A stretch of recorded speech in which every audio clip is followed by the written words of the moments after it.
o articulista do livro Fogo Estranho, a página 154,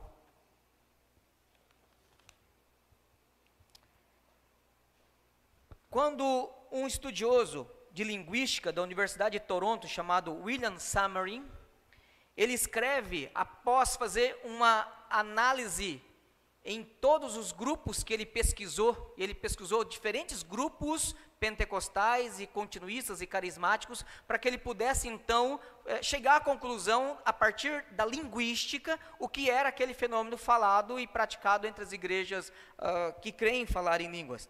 A conclusão dele é a seguinte, preste bem atenção: não há mistério sobre a glossolalia. Amostras gravadas são fáceis de se obter e analisar. Elas sempre acabam por ser a mesma coisa: sequências de sílabas compostas de sons retirados de todos aqueles que o orador conhece, reunidos mais ou menos ao acaso, mas que, no entanto, surgem como unidades semelhantes a palavras e frases por causa do realismo, do ritmo e da melodia semelhante à linguagem. Glossolalia é de fato como a linguagem, em alguns aspectos, mas isso só é porque o orador, inconscientemente, quer que seja como uma linguagem. No entanto, apesar das semelhanças superficiais, a glossolalia não é fundamentalmente uma linguagem. Todos os tipos de glossolalia que já foram estudados não produziram recursos que cheguem a sugerir que eles refletem algum tipo de sistema de comunicação. Glossolalia não é um fenômeno sobrenatural. Na verdade, qualquer um pode produzir glossolalia se for desinibido e descobrir qual é o truque para se fazer isso. Bom, aqui você tem um pesquisador de uma universidade no Canadá que chega a essa conclusão, a partir de vários grupos. Inclusive, também Donald Carson, ele cita uma pesquisa similar de um outro grupo de pesquisa de linguística. Então você tem dois autores que recorrem a pesquisas sérias de linguística, e ambos os grupos separados, pesquisando grupos diferentes, chegam à mesma conclusão: não é sobrenatural, não é idioma, e isso não é inteligível, e isso pode ser reproduzido de forma aleatória. Essa é a conclusão básica entre esses dois grupos, grupos de pesquisa que pesquisaram grupos diferentes. Voltando aqui, o dom de línguas, segundo a Escritura, ele é miraculoso. O William Samarin, ele chega à conclusão final aqui dizendo: na verdade, glossolalia não é um fenômeno sobrenatural. Qualquer um pode produzir glossolalia se for desinibido. Desinibido por quê? Porque o camarada em sã consciência, ele não vai levantar agora e falar assim: eu falo em línguas e canta la chuva e qualquer coisa assim. Ele precisa ser induzido, ele precisa ser convencido doutrinariamente, e ele precisa então ser estimulado à ousadia, a querer algo que ele não sabe o que é. E aí ele aprende o truque. Eu sei como funciona isso. Eu tinha 17 anos de idade. Aproveitar e contar a benção aqui, dar um testemunho, né?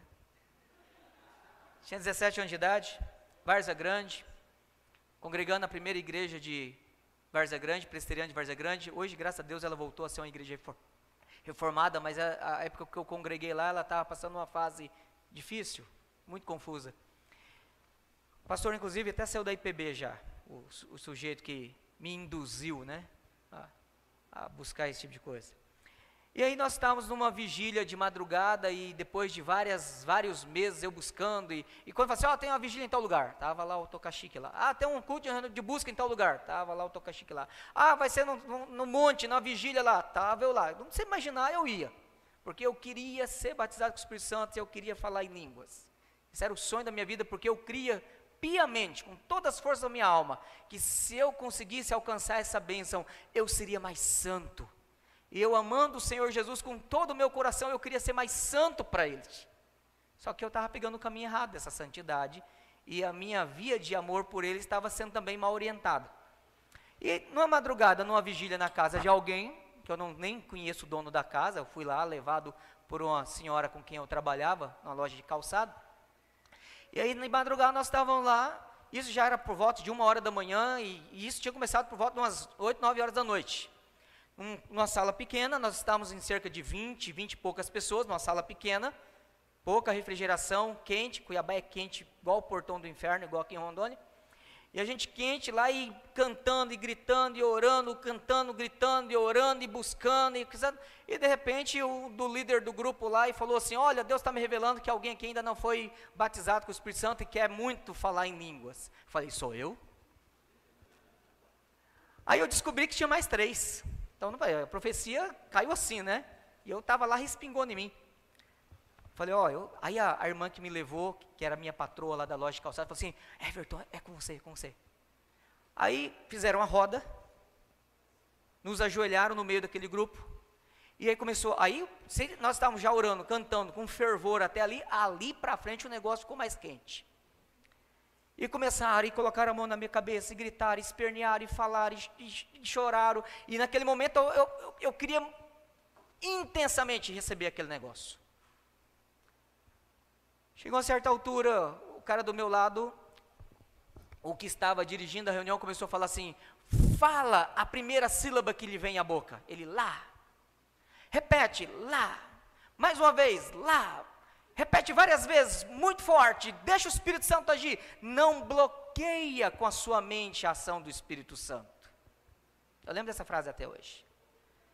E o Espírito Santo vai fluir dentro de você como um rio, como Jesus prometeu em João 7, eu lembro desse texto até hoje sendo citado. E ele então, na minha frente, esse rapaz começou lá, e eles empurraram ele caiu no chão, e ele então começou a se bater no chão e entrar em êxtase, e aí foi a minha vez na seguinte. Eu já devia estar fervendo já o negócio, e de repente o camarada olhou para mim e falou assim, agora é você. E Deus me revelou que você hoje vai ser batizado. Aí eu falei, eu quero. Bom, resumindo conversa, ele fez o mesmo processo comigo. Botou a mão na minha cabeça e ele disse, apenas creia, desbloqueie a sua mente, experimente o fluir do Espírito Santo, solte a primeira sílaba que vem à boca e repita ela com força, e repita ela sequenciadamente, e deixe o Espírito Santo falar através de você. Eu aprendi o truque. E na minha cabeça, com toda sinceridade, aquilo era falar em línguas. E aquilo me fazia bem, porque quando eu ficava muito chateado, eu lembro uma vez quando eu estava no Ibro, e o Wagner me pegou lá no quarto dele, para a gente conversar sobre esse assunto, eu não sei se ele lembra, ele tinha um cobertor fedido pra caramba, que jogaram fora, lembra desse cobertor, né? E aí, nós fomos lá para o quarto dele, e ele começou a me apertar, e eu saí muito chateado do quarto, e fui para o meu quarto, por maldade, na época o reverendo Marco Antônio Balgrati colocou o primeiro e o segundo semestre, o Adalberto, o famoso Joe, para ser o líder de quarto, só para castigo da minha alma. Porque eu era muito submisso, e especialmente com o Joe, era difícil ser submisso com ele. E eu fui para o quarto, tranquei o quarto, e naquele momento comecei a chorar de raiva, porque as minhas convicções, a minha experiência estava sendo questionado, e naquele momento, então, eu comecei a chorar, a cantar e a soltar aquele monte de som, e eu falei, Espírito Santo, eu quero ser consolado, porque embora eu não entendo nada, embora eu não sei como isso funciona, embora eu não sei explicar nada que o Wagner me questionou, mas eu sei que o Espírito Santo pode me consolar aqui agora. E novamente desliguei meu cérebro e soltei aquele monte de som.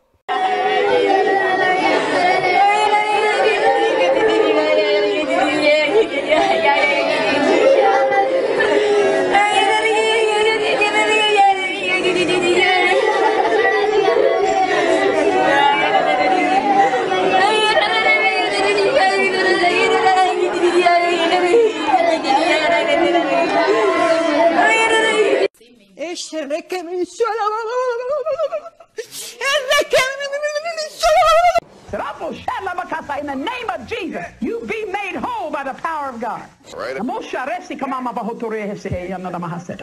Isn't that something called a Moshokodo Mazata? Lata Totomotondo, Tikishakala Kapokoto Koto Kalakamushiti. Kali Shikodobokoto, Labakatasha Kapo, Sokolekamokotea. I love you. Bom, infelizmente o pastor Aloysio não deu a palestra para vocês sobre como que psicologicamente você tem esse tipo de experiência. Mas eu vou dar um exemplo bem simples aqui, o que acontece quando pessoas que creem, falar em línguas, têm esse tipo de experiência emocional e depois de supostamente falar em línguas, elas se sentem bem. Você já teve aquele momento de angústia, assim, que de repente você irrompeu em choro? Bom, isso chega a ser uma quase cartase. E psicologicamente é uma forma do seu sistema nervoso, na sua mente, liberar as emoções, para que você não fique doido, não fique emocionalmente ruim. Isso não tem nada a ver com o Espírito Santo. É uma reação química, hormonal, biológica. E que artificialmente pode ser produzida a partir de uma crença errada, supostamente falando em língua. Só isso. Não tem nada de sobrenatural nisso. E é perigoso nós atribuirmos ao Espírito Santo essas coisas.